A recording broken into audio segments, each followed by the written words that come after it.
pode levantar sua mão mais alto que você pode. Eu queria que durante 30 segundos você glorificasse a Deus nessa noite. Você pode fazer isso?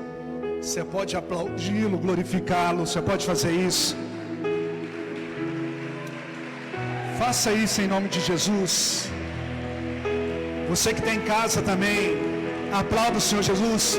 Você pode dar um glória a Deus bem forte? Você pode dar um glória a Deus bem forte?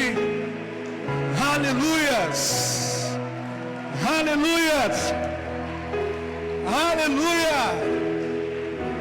Obrigado, Jesus! Obrigado, Senhor. Boa noite, irmãos. Boa noite. Paz, graça, prosperidade. Pode tomar o assento de vocês em nome de Jesus. Glória a Deus. Aleluias. Hoje o pessoal nem reclamou muito na questão da como é que está a luz aí na live, né? Porque estava tudo apagado aqui. Agora que o pessoal acendeu a luz aí. Você que está em casa, hoje os meninos estão colocou a câmera aqui de lado, mas você que está em casa, compartilhe a nossa live aí em nome de Jesus. Você que está aqui também, se você puder ir rapidinho compartilhar essa live nossa, faça isso, irmãos. A gente tem pedido os irmãos para fazer isso, para a nossa live chegar para os seus familiares, para os seus amigos, para outras pessoas, em nome de Jesus, né? Nós já fizemos vários cultos hoje, né? Eu não pude estar no primeiro culto, não consegui vir no primeiro culto, né? Fui dormir 7 horas da manhã, tem 2 dias aí que eu estou de cama, não é coronavírus, tá bom, gente? Mas é uma peleja e uma batalha espiritual muito terrível que eu tive, tanto ontem como essa madrugada também. Apenas hoje de manhã eu fui compreender que era uma batalha espiritual. Hoje de manhã eu ouvi alguns sussurros no ouvido, achei que era a Carmen sussurrando. Até cheguei a falar com ela: você que estava sussurrando no meu ouvido, falando comigo? Ela: não era eu que estava falando com você. Eu ouvia como se tivesse alguém batendo na porta, alguém batendo na janela, não conseguia dormir. De repente eu fiquei em espírito de oração e o Senhor começou a ministrar no meu coração sobre algumas coisas que estão acontecendo. No entanto, isso fez com que eu também até mudasse o assunto que eu vou tratar com vocês hoje, que eu vou continuar a falar sobre esse assunto, na verdade. Eu já estava com o sermão ali desenhado, eu passei ele para um papel como esse, eu já até coloquei a oferta nele, foi embora aí com o rascunho, o rascunho de sermão foi embora aí junto com as ofertas, mas eu estava ali em cima, Deus começou a ministrar no meu coração, senti uma inquietação muito grande no meu coração, para me voltar a falar desse assunto que eu tenho falado com vocês aqui insistentemente, que é sobre a volta de Jesus e a atenção que nós devemos dar para esse tempo que nós estamos vivendo. A nossa geração nunca viveu um tempo como esse, nunca. Um quadro mundial que mudou de um mês para o outro, situação política, econômica, da saúde, balançando estruturas no mundo inteiro, uma briga de ideias, de ideologias. Nunca antes no mundo aconteceu o que está acontecendo agora, ou pelo menos na nossa geração nunca vivenciou algo assim. E dito isso, muitos homens estudiosos da palavra de Deus têm voltado para as escrituras para tentar fazer uma leitura escatológica, que é estudo dos fins. Escatologia significa isso, estudo dos fins, para fazer uma releitura, uma leitura, porque nós sabemos que a escatologia, os estudos dos fins, algumas coisas a gente fica sem resposta. Por exemplo, uma delas é: quando que Jesus vai voltar? Seu próprio Pai, só o Pai que sabe o dia que Jesus vai voltar. Mas nós sabemos dentro de sinais, evidências bíblicas da volta de Cristo. Então nós temos evidências muito claras da volta de Cristo. Uma delas que eu falo muito aqui na igreja, dentro da própria igreja nós encontramos evidências da volta de Cristo. Que a palavra de Deus diz que por se multiplicar a iniquidade, o amor de muitos esfriarão. Então a gente não precisa ir muito longe não, dentro da igreja a gente já vê isso, não é verdade, irmãos? mas essa inquietação que eu tive no coração, e eu fui abrir um texto ali em cima, eu ia passar para o papel alguns textos que eu ia falar com vocês, de repente eu caí nesse texto aqui de Colossenses capítulo 3, eu até queria que você abrisse com a gente. Isso queimou muito meu coração, ardeu no meu coração, e eu entendi que eu precisava continuar compartilhando com os irmãos esse assunto tão importante, porque eu creio que Deus está nos chamando a atenção nesses dias. Então você que está em casa, compartilhe essa live em nome de Jesus. A Rosana, a Francine provavelmente já tenha vindo aqui hoje na igreja tomar a ceia, né, Rosana? Entrou aí agora. Compartilhe essa live, Rosana. A Fernanda Reis, a Gi já compartilhou. O William Douglas, compartilha a live aí, o William. O Kaique também, compartilha essa live. A Flávia, a tia Flávia, né? Vou ter que aprender a chamar ela de tia Flávia agora, né? A Flávia, compartilha a live, Flávia. O Helder, compartilha a live aí também, Helder. A Andréia já compartilhou. Deus abençoe os irmãos que estão com a gente aí. Manda o link também da mensagem, os irmãos que estão nos acompanhando aí, manda o link da mensagem para outras pessoas, fazendo favor, para que essa mensagem venha chegar até outros irmãos. Aqueles que não puderam vir à igreja nesse final de semana para tomar a ceia e está nos acompanhando na live, terça-feira a mesa vai estar preparada para você vir tomar ceia aqui na igreja, ok? Só realmente aqueles que estão impossibilitados de vir ao prédio da igreja, que a gente está permitindo levar a ceia para eles em casa, tá bom, irmãos?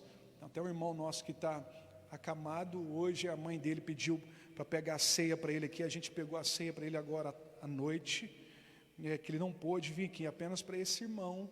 Tem os outros irmãos também que têm alguma dificuldade, mas você que pode, vem tomar ceia no prédio da igreja. Eu vi que alguns irmãos faltaram, eu não vim pela manhã, teve alguns irmãos que trocaram os horários, hein?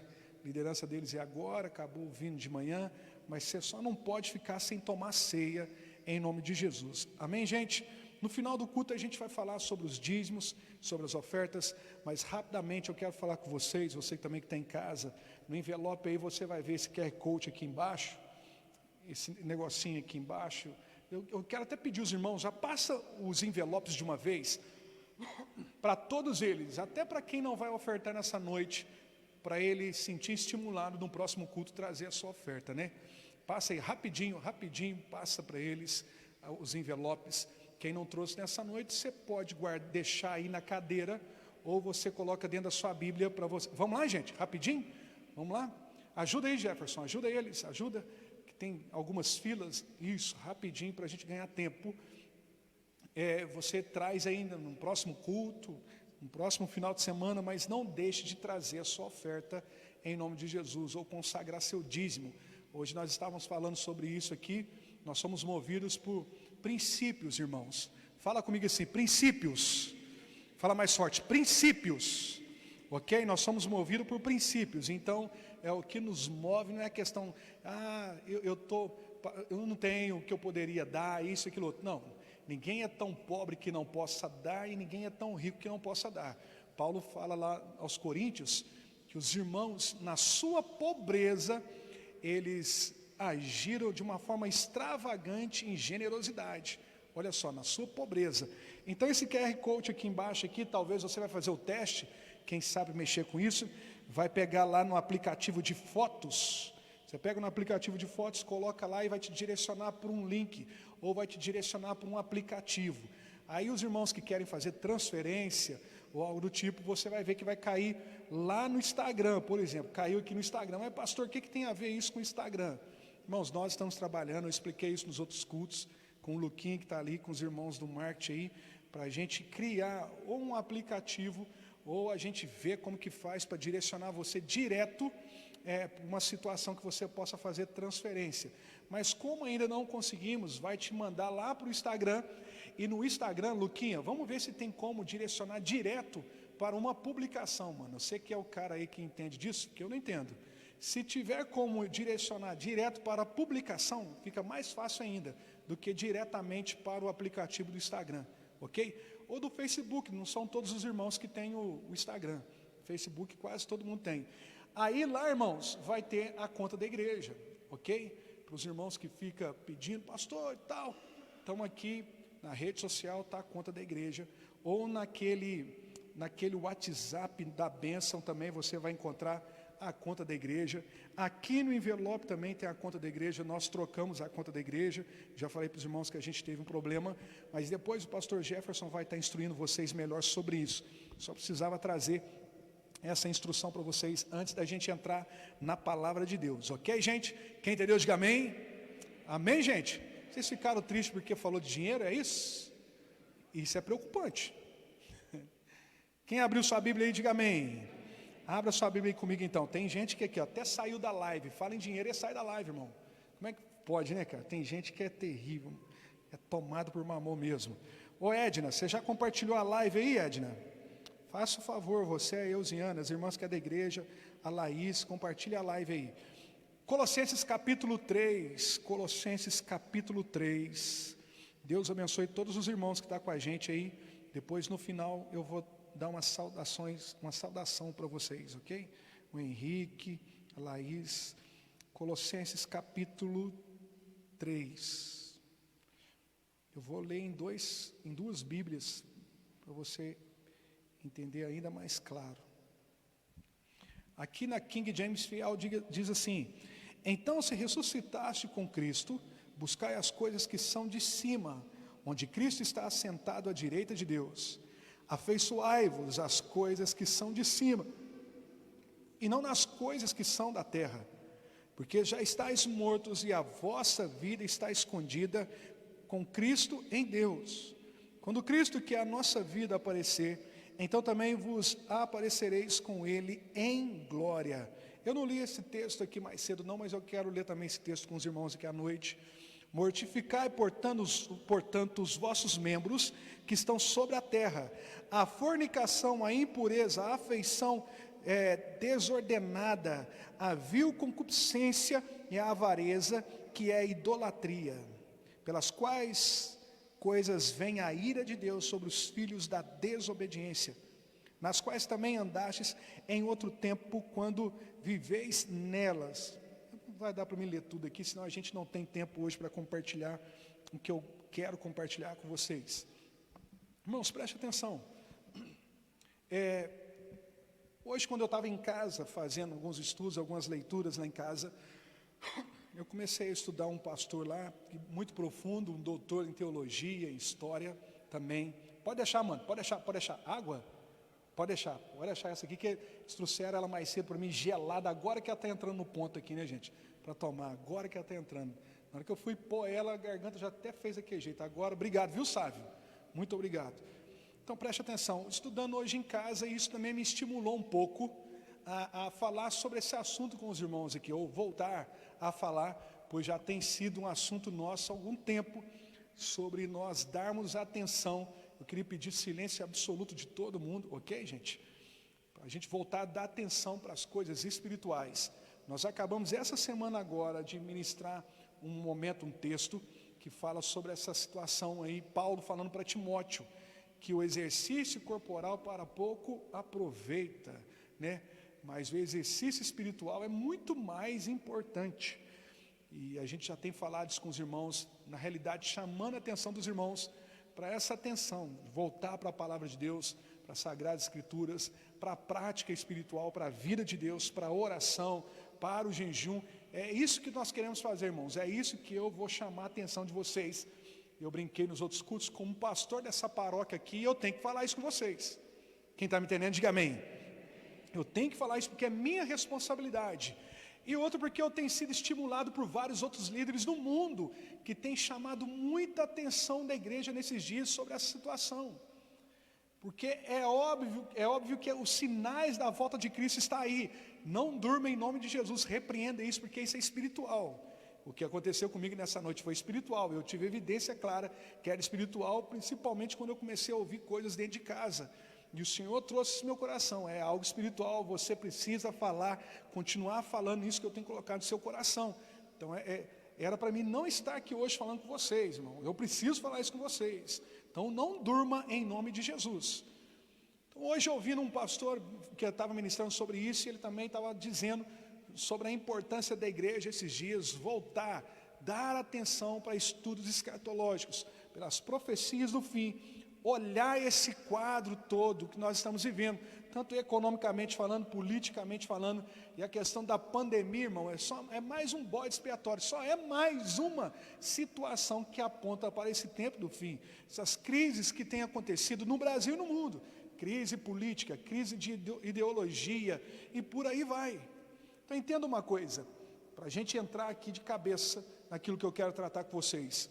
Segundo os cientistas, eles chegam a dizer que o planeta Terra, tem mais de bilhões de anos. Nós, como cristãos, não acreditamos nisso.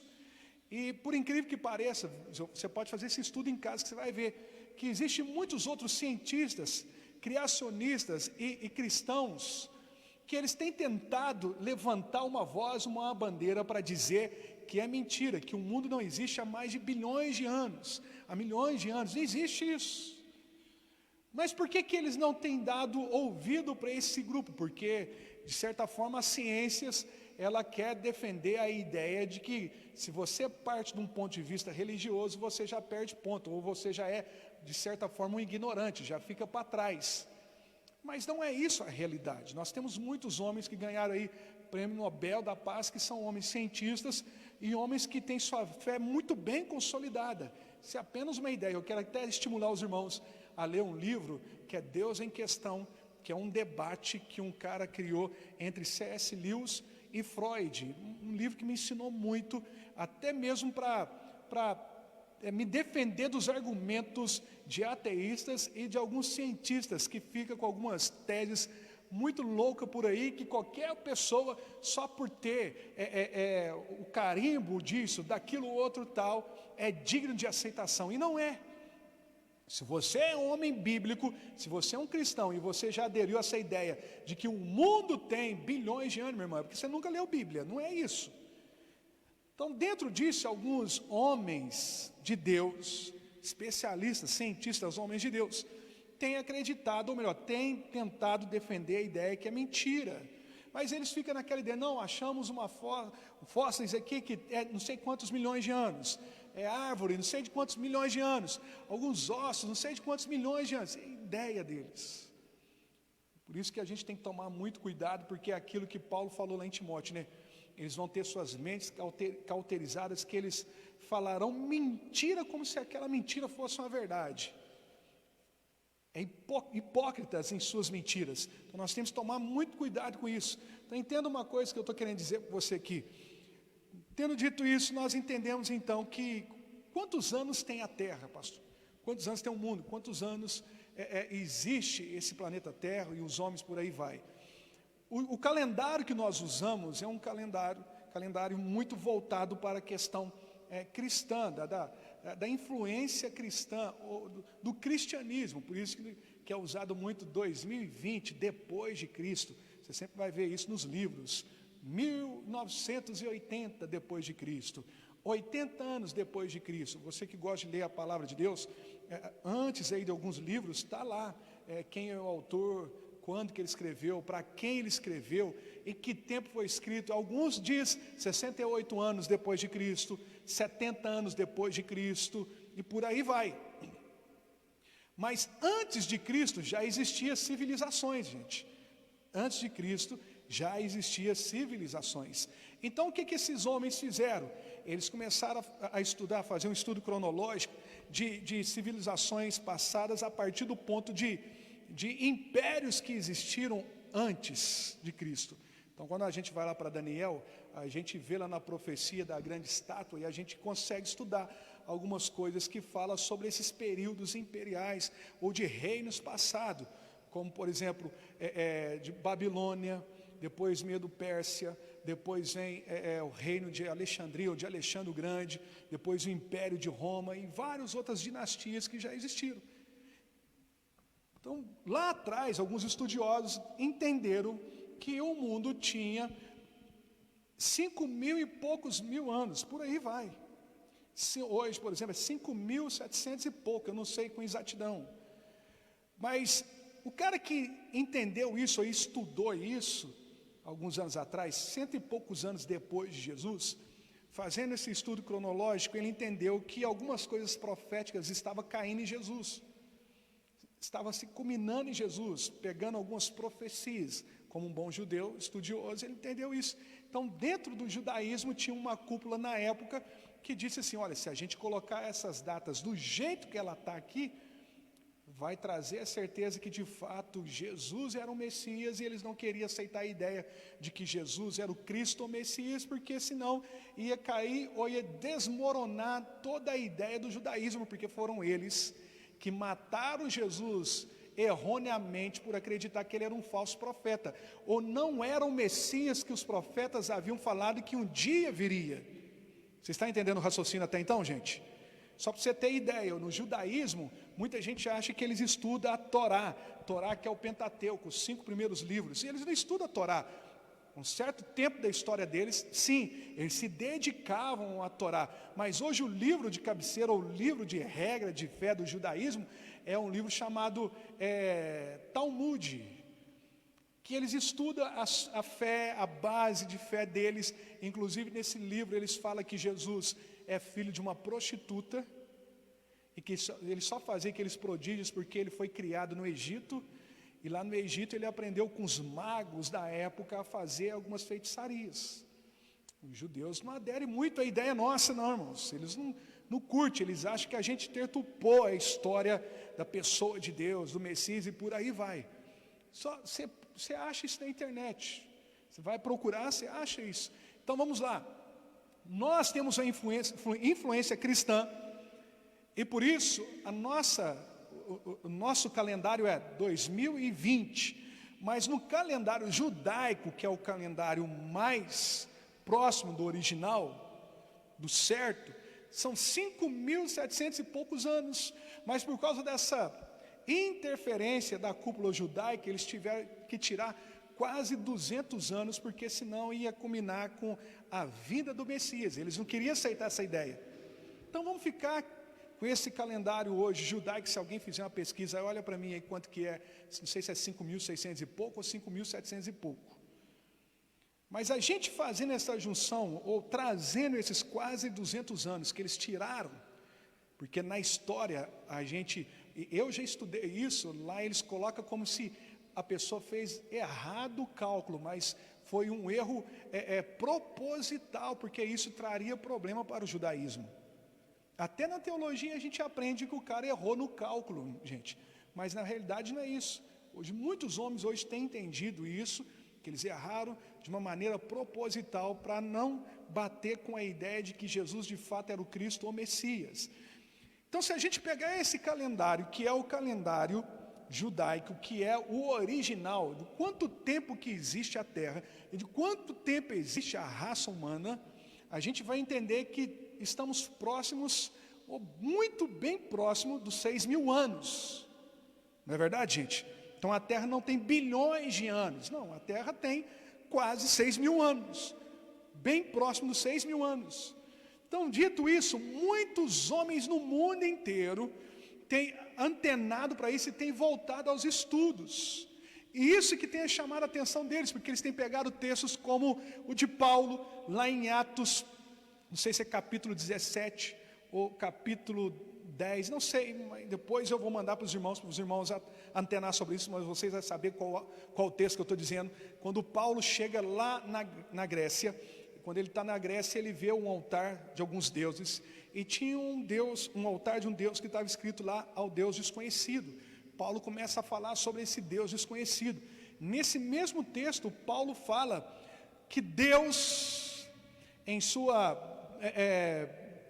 presciência e na sua vontade, onisciência, ele predeterminou a existência do homem na terra.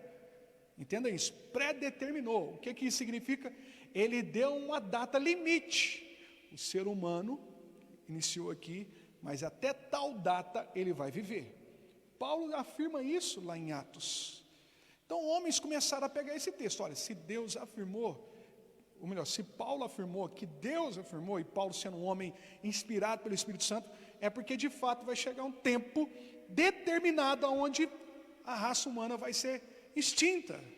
E nós, como pessoas que conhecemos a palavra de Deus, sabemos disso, que nós teremos o nosso corpo transformado, aqueles que estiverem aqui, um corpo corruptível para um corpo incorruptível. Se você vai ter um corpo incorruptível, então isso significa que você não vai ser mais humano. Você só é humano por causa da matéria.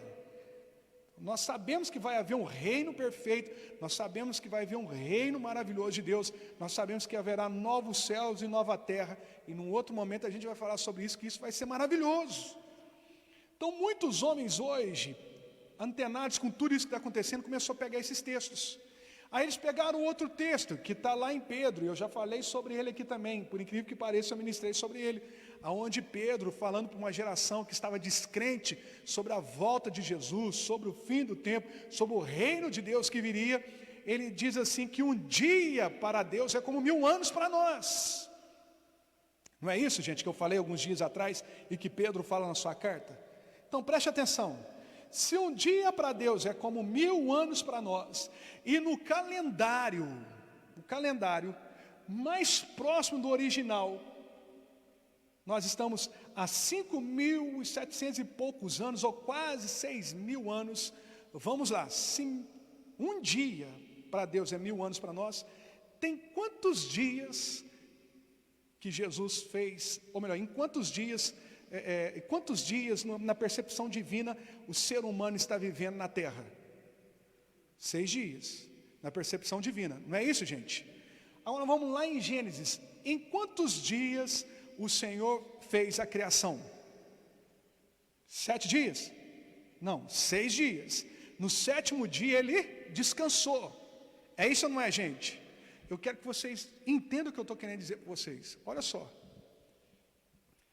Se um dia para Deus é como 1000 anos para nós, e se a Bíblia é cheia de termos e textos proféticos, e uma boa parte de estudiosos no mundo acredita que até os números na Bíblia é recado, ou é algo profético, ou é algo que o Senhor está querendo nos ensinar naquilo.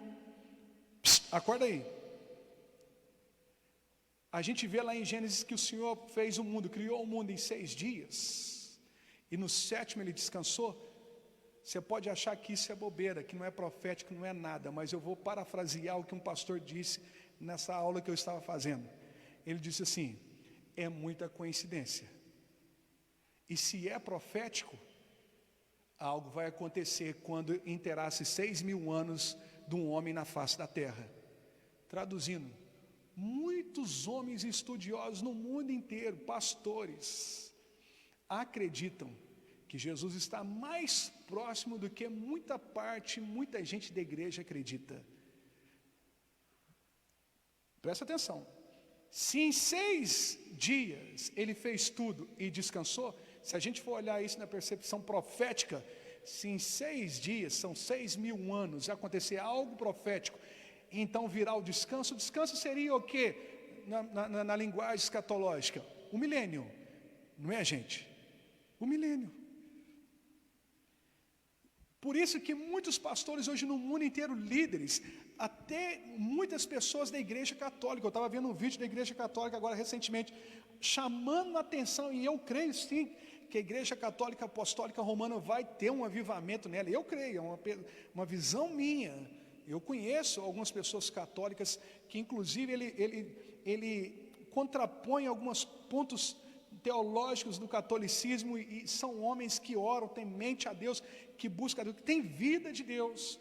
Até mesmo eles e muitas outras religiões que são voltados para a Bíblia têm chamado a atenção para o seu público, os seus fiéis, para esses tempos ou dias do tempo do fim. Por que nós como igreja não vamos voltar para isso? Ainda se não acreditássemos que essa numerologia ou esse algo cronológico tem alguma coisa a ver, por mais que acreditamos que Deus é perfeito e que Ele deixou sinais na criação e na Bíblia que nos aponta para a vontade dele, por mais que eu e você não venhamos acreditar que em 6.000 anos possa acabar tudo e no 7º ano vir um descanso, uma coisa a gente tem que entender, tem tudo a ver, faz sentido, e se faz sentido, tem que chamar a nossa atenção. Você está me entendendo, gente? Por isso que eu dei isso como interpretação para você entender o que Paulo está dizendo aqui para Colossenses. não só para Colossenses, para Colossos, mas em muitos outros momentos. Lá em Tessalonicenses ele fala isso. E nós, Paulo fala como se ele fosse a geração do arrebatamento. E nós, os vivos, teremos o nosso corpo transformado de um corpo corruptível para um corpo incorruptível. Por que Paulo falava como se ele fosse um homem da geração do arrebatamento? Porque Paulo acreditava, ele tinha a revelação, ele sabia que a volta do Senhor estava próximo, dias. Há poucos dias, há pouco tempo. E é por isso que ele deixou vários textos, e o Senhor usando ele para instruir a igreja sobre isso. Não à toa que ele disse que o Espírito expressamente diz que nos últimos dias, eu falei sobre isso agora, há poucos dias para vocês. Ele alertando Timóteo, ele alertando a igreja, e agora ele está alertando Colossos aqui. Então, se ressuscitaste com Cristo, buscai as coisas que são de cima, onde Cristo está assentado à direita de Deus. Você vai ler o capítulo todo aqui do capítulo 3, ou até mesmo o livro de Colossenses, você vai ver uma preocupação muito intrínseca em Paulo, que era a questão da mente, da batalha na mente daqueles irmãos. Irmão, nós estamos sofrendo batalha. Todos vocês aqui estão sendo bombardeados em suas mentes. Será que isso é verdade? Será que vale a pena isso? Será que vale a pena ficar firme com Jesus mesmo? Será que vale a pena orar mesmo? Será que vale a pena jejuar mesmo? Será que vale a pena buscar Deus mesmo? Será que vale a pena todo esse sacrifício de ter que me santificar, de ter que fazer isso? Alguém acha que é sacrifício? Não, sacrifício é aquilo que Cristo fez na cruz. Será que é isso tudo mesmo? Será que eu tenho que abrir mão disso, abrir mão daquilo? Será que eu devo pensar dessa maneira? Preste atenção, não durma em nome de Jesus. Não sou eu que estou dizendo isso, mas Paulo, que era um homem muito mais profundo do que eu, muito mais íntimo de Deus, e que tinha a revelação e o conhecimento tanto da doutrina judaica, como agora também que ele recebeu do Senhor. Ele está dizendo em Colossos: então, se ressuscitaste com Cristo, buscai as coisas que são de cima, onde Cristo está sentado à direita de Deus. Afeiçoai-vos as coisas que estão lá de cima, não as coisas que são aqui da terra. Se Paulo, que era um homem muito mais profundo do que eu, está dizendo isso para a geração dele, lá na linguagem viva, já que vocês, por assim dizer, voltaram a viver novamente quando Cristo se levantou dentre os mortos, ponham agora os seus olhos nos ricos tesouros e alegrias que esperam por vocês no céu. Ele estava dizendo aqui para aqueles irmãos: olha, a mente de vocês está sendo bombardeada a se distrair com as coisas dessa vida, a se distrair com as oportunidades dessa vida. Não é diferente de nós, irmãos. É por isso que está escrito no livro sagrado, justamente para nos alertar sobre isso. Seja sincero, quantos irmãos aqui que você é movido, você só vive por causa das coisas dessa vida? No entanto, passou pela sua ideia, pela sua cabeça várias vezes a possibilidade de abandonar Jesus, de abandonar a família que é a igreja, de abandonar esse negócio de espiritualidade, mas não passa pela ideia na sua cabeça o fato de você abandonar as coisas dessa vida, não passa. Eu vi um jovem uma vez só que chegou perto de mim e falou: pastor, eu não quero casar. Mas ele não queria casar igual a moçada de hoje, não. A moçada de hoje não quer casar por causa da responsabilidade que é o casamento. Mas eles querem sexo. Só um rapaz uma vez chegou perto de mim, e é porque eu tinha dúvida também da sua sexualidade. Ele falou comigo: pastor, eu não quero casar. Ele falou para mim que queria ser igual Paulo. E eu olhei assim para ele, mas eu quis acreditar nele, por mais que ele tivesse problema com a sua sexualidade. Por mais que eu creia também que tem muitos outros homens por aí, mas aqui, na minha realidade de paróquia, de igreja, aqui, nunca vi ninguém chegar perto de mim e falar assim: pastor, eu não quero casar. Por quê, querido? Porque eu quero buscar só as coisas que são lá do céu. Nunca vi. As pessoas são movidas a isso, a casar, casa própria, a ter carro, a ter dinheiro, a ter trabalho, a ter conquista aqui, ter conquista ali, a ter um bem-estar nisso ou naquilo outro. Nós somos movidos a isso, irmão. Todos nós que estamos aqui, nós temos projetos a curto, médio e longo prazo. Isso é pecado? É problema? Não é problema. O problema é quando isso se torna prioridade na sua vida. Quando Paulo está chamando a atenção aqui de Colossos, e também chama a atenção nossa.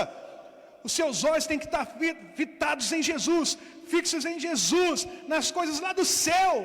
Amanhã, segunda-feira, faça aí um teste. Você vai amanhecer, vamos ver o que te move.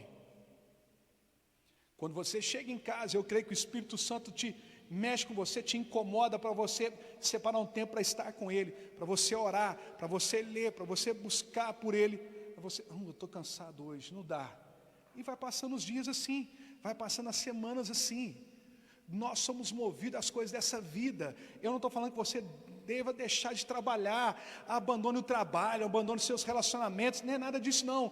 Na escala de prioridade você precisa colocar as coisas do céu em primeiro lugar. É isso. E Paulo, como um pastor daquela geração, e como um homem que doutrinou a igreja, ele está chamando a atenção da igreja para isso. Olha, na escala de prioridade as coisas estão erradas. Está errada por quê? Por causa disso aqui, a mente. Eles estavam sofrendo um ataque em suas mentes, de doutrinas, de ideias, de religião, e por aí vai. Não é diferente do que acontece hoje. Você tem gente dentro da sua casa que a prioridade dele é tudo, menos Deus. Você tem filhos, seus filhos talvez passem por isso, porque eles foram estimulados a isso. A cultura é assim. E eu vi o Paul Walsh falar uma coisa essa semana que eu achei interesse. Ele diz uma coisa assim: vocês têm que parar de buscar por cultura e buscar por Bíblia. É a cultura. Para de buscar por cultura, porque agora está tudo na moda, é cultura, né? Principalmente essas questões que está tendo de ideologias no mundo, está todo mundo hoje voltado para a questão do tema cultura. Mas a nossa cultura é a Bíblia. A Bíblia é a nossa cultura. E Paulo está dizendo aqui, olha, na Bíblia Viva, na parte B do verso ele diz assim: ponham agora os seus olhos nos ricos tesouros e alegrias que esperam por vocês no céu. Ele está dizendo assim para aqueles irmãos, e para mim e para você: tira os olhos dessas coisas aqui, meu irmão, tira. Se abandona Jesus, mas não abre mão do seu dinheiro. Se abre mão de Jesus, mas não abre mão dos prazeres. Se abre mão de Jesus, mas não abre mão de sexo. Se abre mão de Jesus, mas não abre mão de entretenimento. Você está vendo como que nós somos movidos e enraizados aqui nessa terra? E ainda tem coragem de chegar na igreja e falar: Senhor, eu quero ir para o céu. Mas você quer ir para o céu, mas tem algo que está te aprisionando aqui nessa terra. Seu coração está aqui, a sua mente está aqui, sua vida está aqui. E ele continua dizendo assim, preste atenção, irmãos. Olha só, ele diz: alegrias que esperam por vocês no céu, onde Cristo está sentado ao lado de Deus, no lugar de honra e de poder. No verso 2, que o céu ocupe os pensamentos de vocês. Que o céu ocupe os pensamentos de vocês. Seja sincero para você mesmo: quanto por cento do seu pensamento está relacionado ao céu, irmão?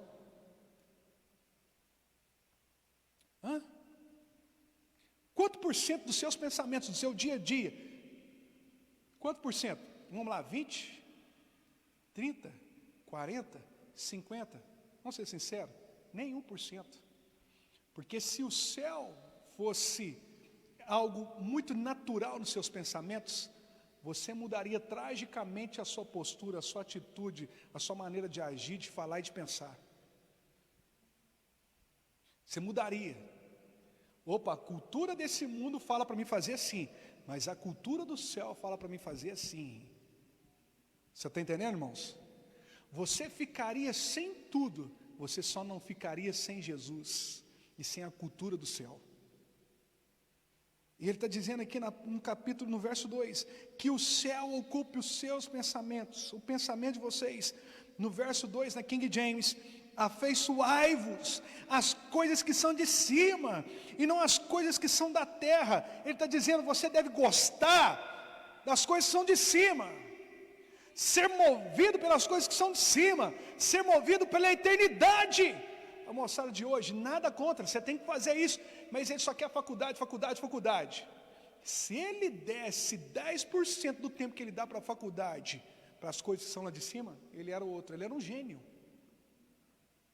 Eu não estou dizendo que você deva parar disso. Prioridade, buscar em primeiro lugar o reino de Deus e a sua justiça, e as demais coisas serão acrescentadas. Prioridade, prioridade. Você pode fazer uma universidade, você pode trabalhar, você pode casar, você pode juntar dinheiro para comprar um carro, para comprar uma casa, para você casar, mas a sua prioridade, o que te move, o que está nos seus pensamentos, é as coisas lá de cima, do céu. Ou você acha que Paulo estava errado quando ele disse isso? Nós que estamos errados. E sabe por que nós estamos errados quando nós nos deparamos com esse tipo de pensamento? Porque nós estamos tão enraizados com essa cultura que a gente acha assim, surreal, ilógico pensar dessa maneira. Mas eu preciso trabalhar. Mas é verdade, você precisa trabalhar. Mas quem disse que para você trabalhar você tem que desconectar das coisas do céu? Quem disse que para você estudar você tem que desconectar das coisas divinas? Quem disse que para você se relacionar você tem que desconectar de Deus? Isso só acontece quando Deus é um estrovo na sua vida, quando Deus é uma barreira, quando Deus é uma coisa que vai atrapalhar essas outras prioridades na sua vida. Por que você acha que a gente bate tanto na tecla aqui com os jovens aqui na igreja, que uma boa parte deles é só se relacionar que eles se perdem? É porque Deus se torna um estrovo na vida deles. Deus atrapalha eles, irmão. Eu espero que vocês entendam, na ideia deles de vida, porque na realidade Deus deveria ser o centro deles, da vida deles, mas é por isso que eles se perdem. Por que muitos casamentos se perdem? Tem pessoas que casam, em vez de melhorar, piora. É porque Deus, as coisas do céu, as coisas divinas, está atrapalhando o cônjuge, está atrapalhando a vida sentimental deles. Tudo errado. Esse é o problema nosso. Que nós estamos tão dominados por essa terra, tão dominados por esse mundo, por essa cultura enraizada que está em nós, que quando vem textos como esse, que complica a nossa mente, vai falar isso para o seu filho, para a sua filha, que ama essa cultura, que sai com você na cabeça, você fica doente. Lembrando você, eu só estou falando isso insistentemente. Eu poderia entrar, eu estava ali em cima com o sermão preparado, já foi até embora com o negócio, com a oferta. Eu passei aqui para o papel, para me pregar com a Bíblia e com o papel aqui, estava preparado. Quando eu cheguei em cima, eu senti uma inquietação, eu falei, eu não posso falar sobre isso, eu tenho que continuar falando sobre esse assunto. Jesus está voltando, Jesus está próximo, e quando você faz desdenho, você vai falar com alguém de sua casa, faz desdenho, alguém que está aqui na igreja, igual hoje mais cedo tinha alguém que está na igreja comigo.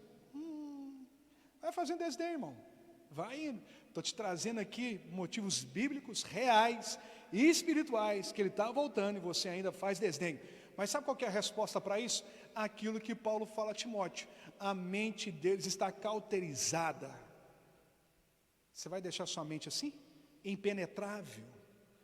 A palavra não entra. O pastor fala para você orar, você fala, não tem tempo. Mas como que você não tem tempo em 24 horas? Faz uma leitura da Bíblia, uma leitura sadia, produtiva. Não tem tempo, mas como que você não tem tempo em 24 horas, irmão? Faça um jejum semanalmente ou durante o dia mesmo. Faça um jejum. Não tem tempo. Como que você não tem tempo? É mentira.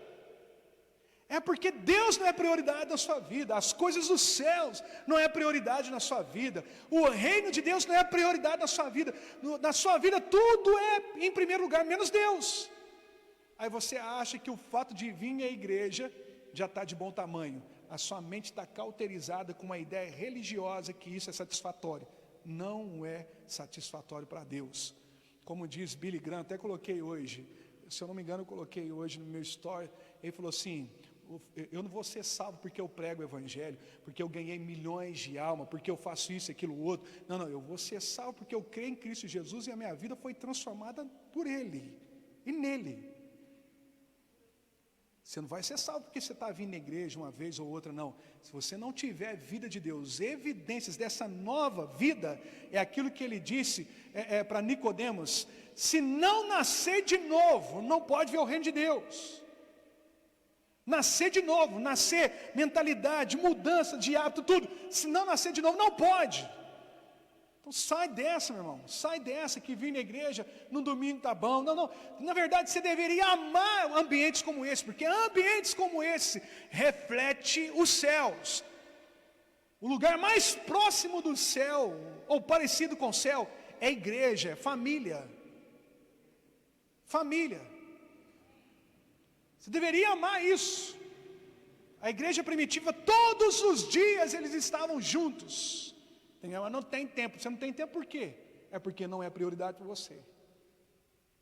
Na escala de prioridade, você colocou lá espiritualidade ou religião. Se eu tiver tempo na semana, aí está o seu problema. E é por isso que no final das contas você vai fazer como muitos vão fazer. Mas eu fiz prodígios em seu nome, expulsei demônios em seu nome, fiz milagres em seu nome. Apartai-vos de mim, vós que praticais a iniquidade, porque eu não vos conheço. Não te conheço. E daí que você faz isso, você faz aquilo outro tal, mas você não tem vida de Deus. Não, isso aí tem me chamado a atenção demais esses dias. E eu creio que isso é espiritual. Eu tenho orado para irmão desviado, não é de hoje, mas esses dias, meu irmão, o Senhor está me colocando homens desviados na minha frente para me conversar. Essa semana eu conversei com 2 desviados. Irmão, não é hora de brincar, meu filho. Você conhece a palavra de Deus? Você dá crédito. Se você não dá crédito, não adianta. Eu falei aqui mais cedo, que adianta eu tentar convencer alguém que nem o Espírito Santo convenceu? Não porque o Espírito Santo não quisesse, tivesse poder para isso, mas porque ele não vai forçar você a acreditar nele. Você não é uma marionete na mão dele. E a palavra de Deus diz que o Espírito Santo que nos convence de todo pecado. O que adianta eu tentar convencer o irmão que Jesus está voltando? O que adianta eu tentar convencê-lo da importância de estar em Jesus, se nem o Espírito Santo trabalhando no coração e no íntimo dele, ele aceita? Nós temos que tirar esse espírito de religiosidade da nossa vida, irmão. Voltar a ler a palavra de Deus, orar, buscar a Deus. Aonde tiver a oportunidade de estar com outros irmãos, esteja com outros irmãos. A palavra de Deus diz que eles cresciam na comunhão e no partir do pão. E todos os dias eles se reuniam para se fortalecer mutuamente, para estarem juntos. Paulo fala sobre a importância de nós confessarmos pecado um para o outro e para orarmos uns pelos outros. Isso nos ajuda. Você pode achar que isso aí, não, pastor, isso aí vai me arrebentar, vai acabar comigo. Não, eu só estou aqui porque eu aprendi a confessar, primeiramente para Deus, depois para minha esposa. E talvez você não teria a bagagem que ela tem para ouvir os pecados que eu cometo, as tentações que eu sofro. Talvez você não vai conseguir chegar em lugar nenhum por causa disso, porque você despreza a palavra de Deus, despreza os ensinos bíblicos. Não é importante para você ter vida de Deus, importante para você é falar para alguém que você tem uma religião. Você tem religião? Tem. Qual que você é? Eu sou crente. Ou como uns mitidinhos que tem por aí. Eu já passei por eu tive uma situação como essa, que um peão falou assim, eu sou protestante. Aí o professor que estava lá falando, até eu protesto contra aquilo que a igreja católica fez, filho. Fala de onde você é. Aí hoje a moçada que falou, eu sou um cristão. Eu creio em Jesus, eu creio em Deus. É as ideias de hoje. Gente rasa, gente que pensa só aqui, não pensa na vida futura. É por isso que Paulo fala a Timóteo que a vida espiritual é muito mais importante e é revigorante para as coisas da sua vida aqui e na sua vida futura. Ele diz aqui no texto, que o céu ocupe os seus pensamentos, ou melhor, que o céu ocupe os pensamentos de vocês. O céu o que, gente? Ocupe os pensamentos. O que significa isso? Ser movido pela eternidade. Eu não estou falando que você não deva fazer uma poupança, você faça isso. Mas saiba que a qualquer momento o Senhor pode voltar e isso vai ficar tudo aí. Jesus é muito mais importante do que o dinheiro que você está guardando no banco. Jesus é muito mais importante do que a casa que você sonha em conquistar. Jesus, o céu, a eternidade é muito mais importante do que o futuro casamento. Jesus, o céu é muito mais importante do que os relacionamentos, do que o carro do ano, do que a faculdade que você vai fazer. Não despreze aquilo que é eterno por coisa passageira e transitória. Eterno, eternidade, eternidade não tem fim, eterno, tem gente jogando fora a eternidade, por coisa transitória. Não, eu quero isso, eu quero isso, eu quero isso, aí lá no final das contas vai chorar, por quê? Desprezou a eternidade. É por isso que Paulo está dizendo assim, que o céu ocupe os seus pensamentos, seja movido pela eternidade. Vamos lá, vamos fazer um exercício rapidinho aqui. O quanto de céu você tem nos seus pensamentos? No seu dia a dia você é movido, e o quanto de céu tem nisso? As coisas do alto, na sua vida. O quanto tem, irmãos? Vamos lá ser sinceros com você mesmo. Amanhã nós vamos iniciar mais uma semana de trabalho, fadiga, de cansaço, ok? Mas o quanto do céu está na sua vida, no seu pensamento? Ou só faz parte no final de semana? É porque você é um bom religioso e você serve a qualquer outro Deus, mas não o Deus verdadeiro. Esse Deus, esse céu tem que fazer parte do seu pensamento todos os dias. Ele fala assim no verso 2, na linguagem viva: não gaste o tempo preocupando-se com coisas daqui de baixo. Não gaste tempo preocupando-se com coisas daqui de baixo. Bom, eu fiquei 4 anos na faculdade. Fiquei alguns anos na escola de pastor. Já tem 3 anos que eu faço teologia, e é 6 anos esse curso que eu faço. Eu já podia dizer, já fiz escola de pastores e tal. E eu fico pensando comigo, cara, eu passo tanto tempo nisso, naquilo, lendo outros livros, mas ainda assim são coisas aqui de baixo. Eu preciso dobrar meu joelho e ficar com aquilo, com aquele que é lá de cima. Voltar a atenção para aquele que é lá de cima. Teve uma época na minha vida que eu lia mais livros do que propriamente a Bíblia. Eu lia aquilo que homens falavam sobre Deus, e não lia aquilo que o próprio Deus falava, que é a palavra de Deus. E eu mudei isso na minha vida. Eu vejo uma moçada que fica 4 anos em faculdade, 5, 6, 7 anos na faculdade, e esse tempo todo desprezando a pessoa de Deus. Depois no final da vida vai perder a salvação e não sabe por quê. Não faça isso. 8, 10 horas no emprego e dá tudo de si. E de fato você tem que dar tudo de si. Ser um exemplo de homem lá no seu trabalho. Ok. Mas seja movido pela eternidade. Não gaste seu tempo buscando essas coisas aqui. Ele está dizendo isso. Não gaste seu tempo preocupando-se com coisas daqui de baixo. Verso 3. Vocês devem ter tão pouco desejo deste mundo como uma pessoa morta. Na King James ele fala, deixa eu ver, 3. Porque já estáis mortos, e a vossa vida está escondida com Cristo em Deus. Se você está morto com Cristo, você não se preocupe com as coisas aqui dessa terra. Isso não é prioridade. Vai acontecer. É óbvio que você vai comprar sua casa, você vai comprar seu carro, você vai ter filhos. É óbvio, mas você é movido pelas coisas eternas. Quem está comigo, diga amém. Quem está comigo, diga amém. Então vocês devem ter tão pouco desejo deste mundo, como uma pessoa morta. A verdadeira vida de vocês está no céu, com Cristo e com Deus. Fala para esse irmão que está ao seu lado, a verdadeira vida. Então, fala forte para ele entender isso, vamos lá. A verdadeira vida está no céu, com Cristo e com Deus. Agora preste atenção aqui, você vai pagar para ver isso? Ou para não ver isso? Você quer duvidar disso?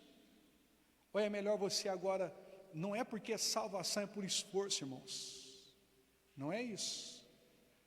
Mas se você não se esforçar para ter vida de Deus, a sua fé vai perder. E se você perder a fé, você perdeu tudo. É por isso que eu creio muito na epístola de Tiago, que muitos chamam de epístola de palha, principalmente os reformados. Mas ele traz o equilíbrio. A fé sem obras, ela é morta. Se você diz ter fé em algo, mas você não vive com aquilo que condiz aquilo que você professa, isso não é fé.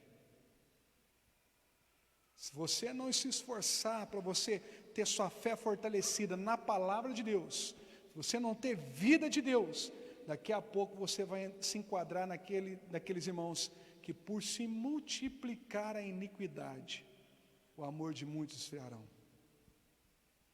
Isso é preocupante. E ele está dizendo para nós aqui, vocês devem ter tão pouco desejo deste mundo, como uma pessoa morta. A verdadeira vida de vocês está no céu com Cristo e com Deus. Verso 4, e eu termino com isso.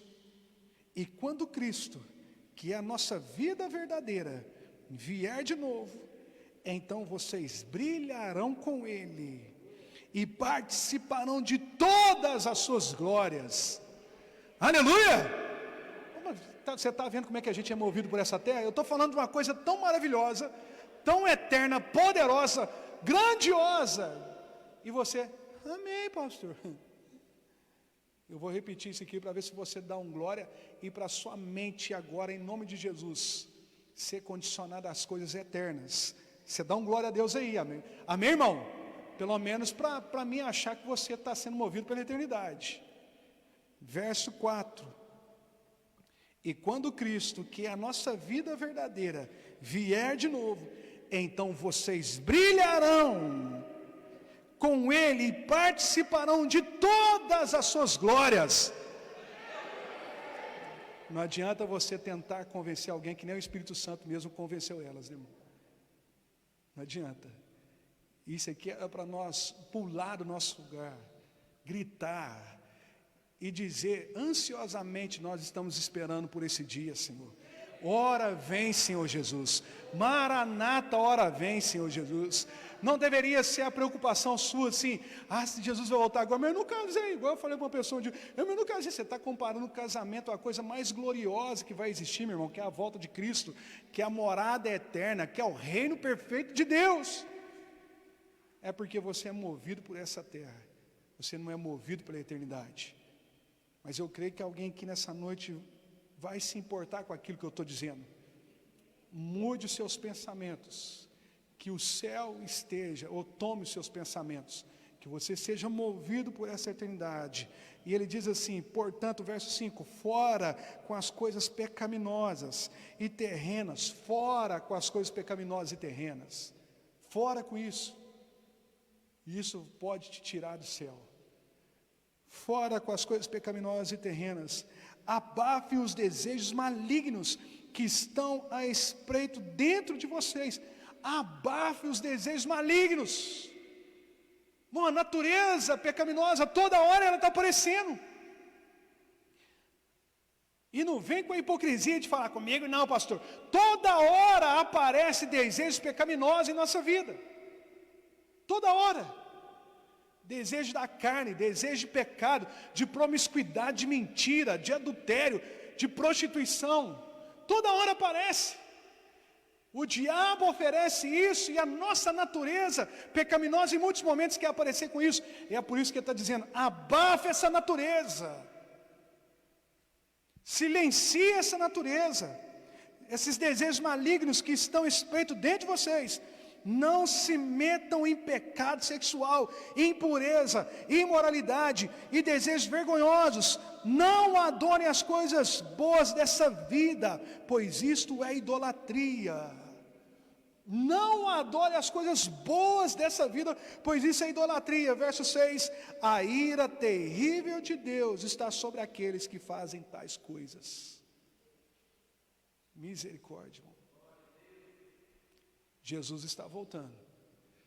E a pergunta que eu faço para você hoje é que, novamente, como eu fiz esses dias todos, o quanto você está próximo de encontrar com o Senhor nos ares? E o quanto dos céus está no seu coração, no seu pensamento? E o quanto da eternidade faz parte no seu dia a dia. Fique de pé para nós orarmos em nome de Jesus. Os irmãos que vão servir ceia, pode vir aqui à frente.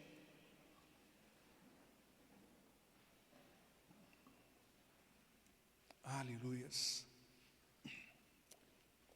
Coloque a sua mão no seu coração. Se os irmãos puderem apagar as luzes, coloque a sua mão no seu coração para nós orarmos aqui nessa noite.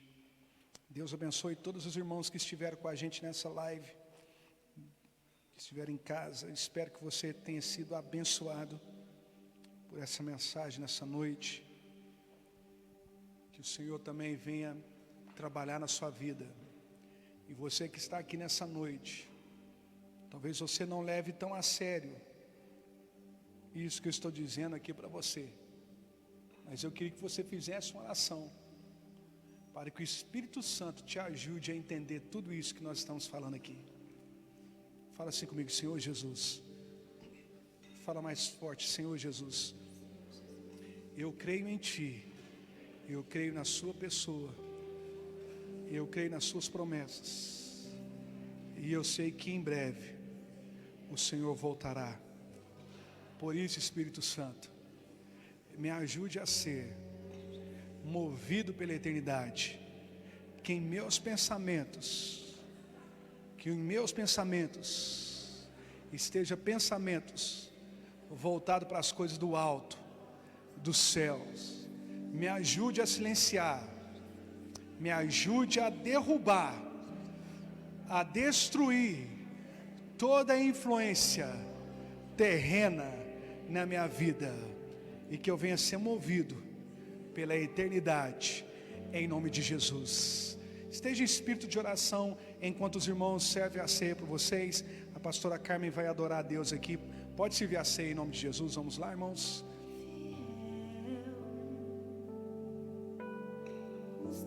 Vai lá no canto para você tirar.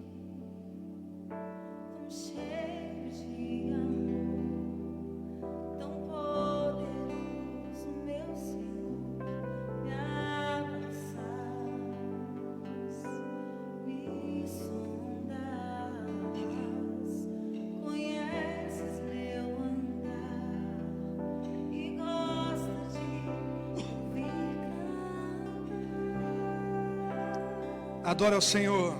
Eu sei que estás comigo. Eu sei que estás comigo. Eu sei que não me deixas sozinho em minhas lutas. Eu sei que és agora levar em meu coração.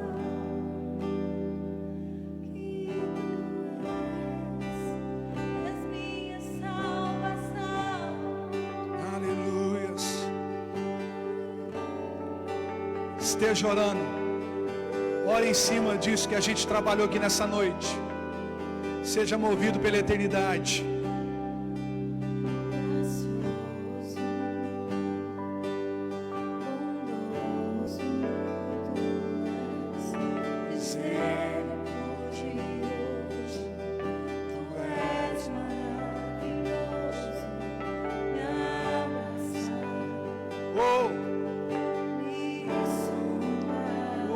Espírito de Deus,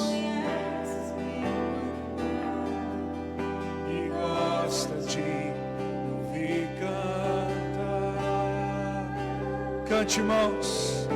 Eu sei que estás comigo, eu sei que estás comigo, eu sei que não me deixas sozinho em minhas lutas. Eu sei que vês agora gravar no meu coração.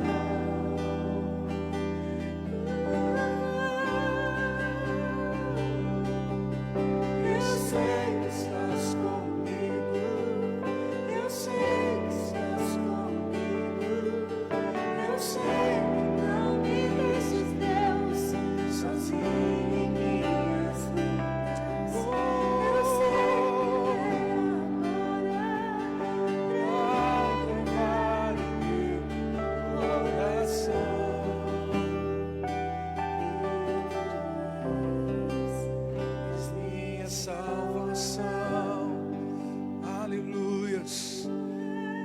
Todo mundo já pegou o elemento da ceia lá atrás. Está faltando alguém lá atrás. Você que ainda não pegou, levante a sua mão. Você que ainda não pegou os elementos da ceia, lá atrás, tem alguém lá atrás que ainda não pegou.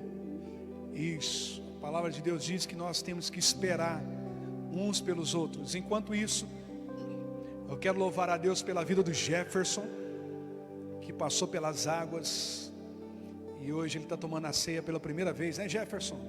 Aí vem cá, Jefferson, por favor. Enquanto isso, vem aqui, Jefferson. Eu ia falar para os irmãos aplaudir a Deus pela vida dele, mas vocês estão aí com os elementos na mão aí, né, irmãos? Vem aqui, Jefferson. Aleluia. Pode vir aqui, Jefferson. Pode vir aqui, senão alguém vai falar assim: olha lá, o pastor chamou o rapaz, ele está sem máscara. Ele está sem máscara porque ele vai tomar ceia, viu, gente? Eu vi ele com máscara agora mesmo. A gente tem outros irmãos que estão renovando a aliança aqui nessa noite. A gente teve irmãos que durante o dia renovaram a aliança deles, irmãos. Olha que coisa maravilhosa. Quero louvar a Deus pela sua vida, viu? Foi a melhor escolha que você fez na sua vida. Seja bem-vindo sempre. Não vamos aplaudir agora não, depois a gente aplaude, né? Deus abençoe o Jefferson, em nome de Jesus. O pastor Jefferson ia trazer o certificado para a gente entregar para ele, fazer aqui no momento da live. Depois do culto, o Jefferson vai dar um certificado para ele. E eu queria que depois a menina tirasse foto com ele aí, amém, irmãos? Eu falei para ele que a gente queria apresentar ele para toda a igreja. A gente não sabe quanto que vai liberar, né, irmãos? A gente voltar com os nossos cultos. Então Deus abençoe o Jefferson. Deus abençoe os irmãos que voltaram, renovaram suas alianças. Se eu não me engano foi 2 ou 3, só hoje, que renovaram a aliança. Glória a Deus pela vida desses irmãos. Todo mundo pegou a ceia. Todo mundo pegou a ceia.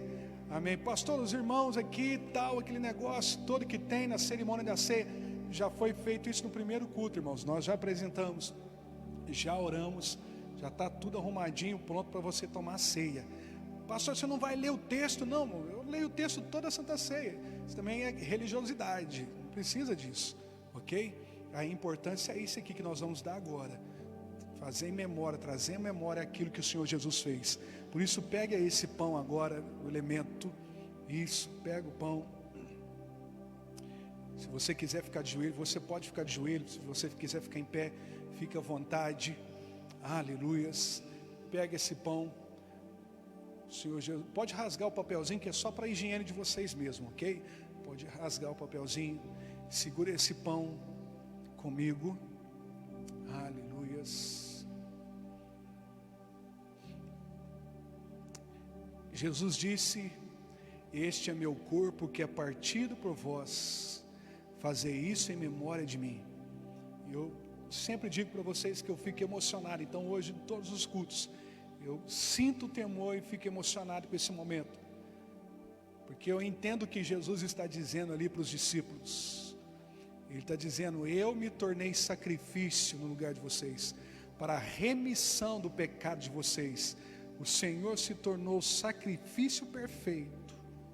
Por isso que a palavra de Deus diz: eis o Cordeiro de Deus, que tira o pecado do mundo. Então, quando nós tomamos esse pão, que é o corpo de Cristo, nós aceitamos o sacrifício de Cristo na cruz por nós, em forma de agradecimento, em forma de nós honrarmos e trazermos à memória aquilo que foi feito. Nós fazemos isso aqui na igreja. Por isso, pode tomar esse pão, pode comer esse pão, que é o corpo de Cristo, que foi moído por vós na cruz, em nome de Jesus. Aleluias. Semelhantemente, depois de haver tomado o pão, ele tomou o cálice e disse: este é o cálice da nova e eterna aliança que eu faço com vocês. Nova e eterna aliança. Irmãos, preste atenção. Deus, na pessoa do Filho, fazendo uma aliança eterna conosco. Outras religiões aí no mundo, eles têm feito coisas estranhas para tentar chamar a atenção dos seus deuses. Agora o nosso Deus fez uma aliança eterna comigo e com você. Este é o cálice da nova e eterna aliança que eu faço com vocês. Obrigado, Jesus, por essa aliança. Obrigado, Jesus, por esse momento. Obrigado, Jesus, pelo teu sangue que foi derramado na cruz por nós. Obrigado, Jesus. E nós fazemos isso hoje, lembrando que daqui a pouco nós nos encontraremos na grande ceia com o Senhor. Foi isso que ele disse para os discípulos. Por enquanto nós trazemos à memória aquilo que Jesus fez, até aquele dia, até aquele dia, onde nós sentaremos com o Senhor à mesa, para uma grande ceia, a ceia nos céus. Aleluias. Pode tomar agora em nome de Jesus do cálice. Depois que você tomar, agradeça a Deus, louve a Deus aqui nessa noite, louve a Deus aqui nessa noite em nome de Jesus. Aleluias. Abra sua boca e louve a Deus, agradeça a Deus. Obrigado, Jesus. Obrigado, Jesus.